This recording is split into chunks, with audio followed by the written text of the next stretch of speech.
আজকে আমাদের ডেস্টিনেশন কুরমাডেরা, একটা এমন একটা জায়গা যেখানে আপনারা সচরাচর কেউ পোর্ট ব্লেয়ারে আসলে এটা চায় না।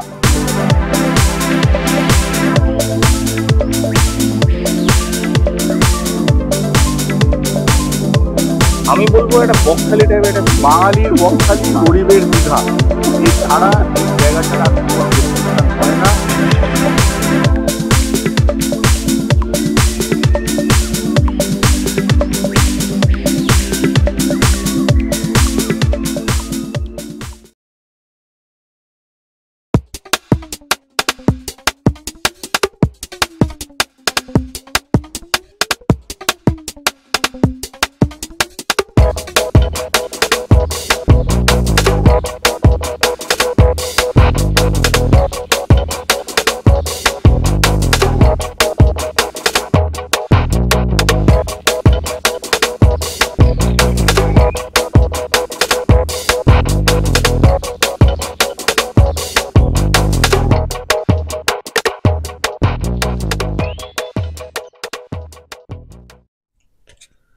আজ 26শে জানুয়ারি 2025।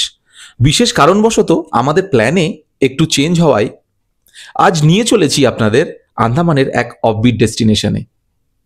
এই সমুদ্র সৈকত অন্য সমুদ্র সৈকত থেকে একটু আলাদা।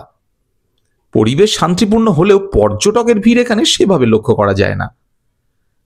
বিচটি দক্ষিণ আন্দামানের অবস্থিত এবং পোর্ট ব্লেয়ার থেকে এর প্রায় 40 কিলোমিটার দূরে অবস্থিত। কুরমাডেরা বিচ নির্জনতা খোঁজার জন্য একটি আদর্শ গন্তব্য।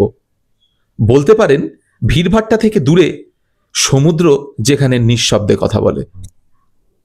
আমাদের তো আজকে 26শে জানুয়ারি বারাটাং যাওয়ার যে প্ল্যানটা ছিল, এবং সেটা থেকে বিভিন্ন কারণে রুলস রেগুলেশনস ওয়াইজ বন্ধ থাকবে আজকে ন্যাশনাল হলিডের জন্য। সো কি মনে হলো হঠাৎ এই যে বন্ধ থাকার পরে এরকম একটা নতুন বিচে আসলে এর এক্সপিরিয়েন্সটা কি রকম এখনো পর্যন্ত? মানে আসলে আমরা তো জানতাম না যে আজকে ওই লাইমস্টোন কেভটা বন্ধ থাকবে। কালকে অনেক রাত্রেবেলাতেই জানতে পারলাম। তো পুরোপুরি মানে প্ল্যানটা যেটা আমাদের মানে পুরো ভেস্তে গেছিল আর কি। তো সেই মোমেন্টে আমরা ওদেরকে জিজ্ঞেস করছিলাম যে আর কোন জায়গা এক্সপ্লোর করা যায়, নাহলে একটা দিন পুরো নষ্ট। তো 2-3টে জায়গা আছে, কিন্তু তার মধ্যে এটাই সব থেকে ফিজিবল ওরা বললো।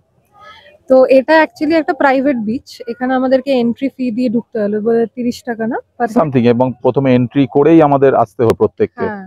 তো মানে এই বিচটা খুব অন্যরকম। এখানে একদম শ্যালো ওয়াটার। হ্যাঁ, অনেক দূর অব্দি কিন্তু শ্যালো ওয়াটার, মানে এখানে ওই বড় বড় ওয়েভস ওই জিনিসটা নেই। প্লাস এখানে ফিশিং হচ্ছে, আমি দেখছি মানে যারা ফিশারম্যান তারা অনেকটা দূরে চলে গেছে ফিশিং করতে। তো একটু মানে বিচটা অন্যরকম, কিন্তু খুব র অ্যান্ড আনএক্সপ্লোর্ড। মানে মোস্টলি এখানে লোকালসরাই আসে। সাথে কথা হচ্ছিল, উনি নেভিতে আছেন, উনি এখানেই পোস্টেড, ফার্স্ট টাইম এসছেন এই বিচে। তো এরকম যারা এখানে পোস্টেড কাজ করছেন বা এখানে লোকালস, তারা ওই মানে 26শে জানুয়ারি বা কোনো হলিডেতে এইসব জায়গায় পিকনিক করতে আসেন। তো এখানে রিসর্টও আছে, রেস্টুরেন্ট বগেরাও সবকিছু আছে। তো আমরা দেখি একটুখানি এক্সপ্লোর করি। পাশে আবার কলিনপুর বিচও আছে, ওটাও একটা কিন্তু মানে খুব একটা ওয়েল নোন বিচ নয়, মানে লোকজন খুব একটা আসে না। বিচ লাগোয়া যে রেস্টুরেন্টটা রয়েছে, রেস্টুরেন্টটা দেখে নিন।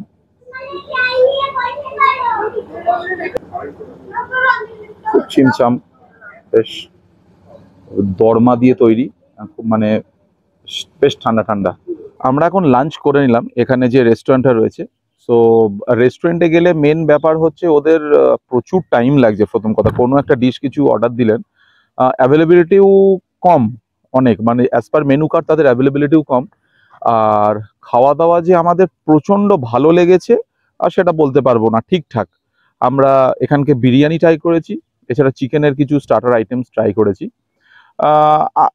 আমাকে যদি জিজ্ঞাসা করেন যে কেমন লেগেছে কি বৃত্তান্ত, আপনারা এই জায়গাটা স্কিপ করতে পারেন। আন্দামানে যে কারণে আমাদের আশা, যে ব্লু সি, মানে একটা দারুণ গ্রিন ব্লু মাল্টিপল ল্যান্ডস্কেপ, সেটার মারাত্মক অভাব। কলকাতার যে আশেপাশে যারা ঘুরতে পছন্দ করে, লাইক বকখালি, আমি বলবো এটা বকখালি টাইপের একটা বাঙালির বকখালি, গরিবের দীঘা। এছাড়া এই জায়গাটার আর কোনো ডেসক্রিপশন হয় না। আজকে আমরা চূড়ান্ত মানে ডিসঅ্যাপয়েন্টেড। 26 তারিখে আপনারা যারা আন্দামান আসবেন, বিশেষ করে আমাদের আমাদের বন্ধু এটা আমাদের অয়নিরাজ একটা অ্যানিভার্সারি বলে কথা ছিল, কিন্তু ঠিক আছে, সে আমার একটা বিশেষ অনুরোধ, যারা আন্দামান প্ল্যান করবেন, পাবলিক হলিডে যেগুলো পড়ছে, কারণ এটা একটা ডিফেন্স অ্যাডমিনিস্ট্রেট একটা জায়গা, ইট ফলস আন্ডার ডিফেন্স।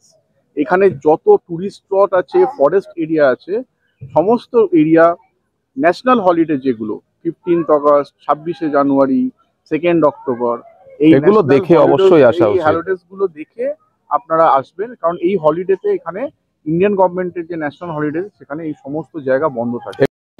আমরা কোরমাডেরা বিচ থেকে বেরিয়ে সেখান থেকে ডিসিশন নিয়েছিলাম যে আমরা করভিনস্কোপ বিচ যাব, কারণ ওখানে আমরা সেইভাবে খুব একটা এনজয় করতে পারিনি।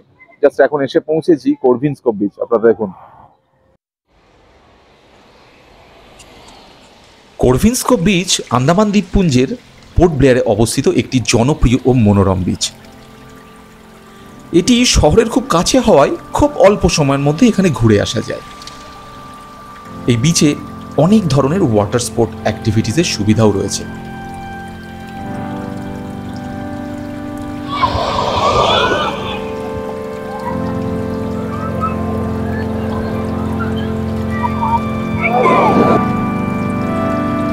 বৃষ্টিতে ঘুরলে আপনি এখনো দেখবেন একটি জাপানি বাংকারের ধ্বংসাবশেষ রয়েছে।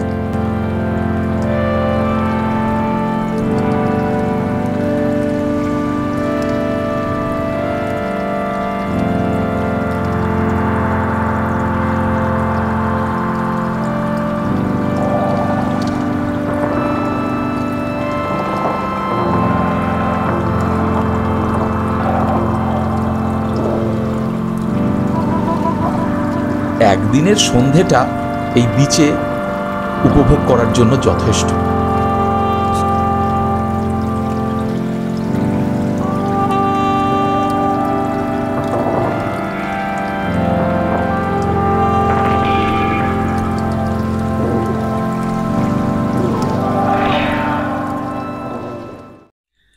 করভিনস্কোপে সানসেট দেখে এবং হালকা পেট পুজো করে আমরা বেরিয়ে পড়লাম পোর্ট ব্লেয়ারের এক পপুলার সিফুড রেস্টুরেন্টের উদ্দেশ্যে।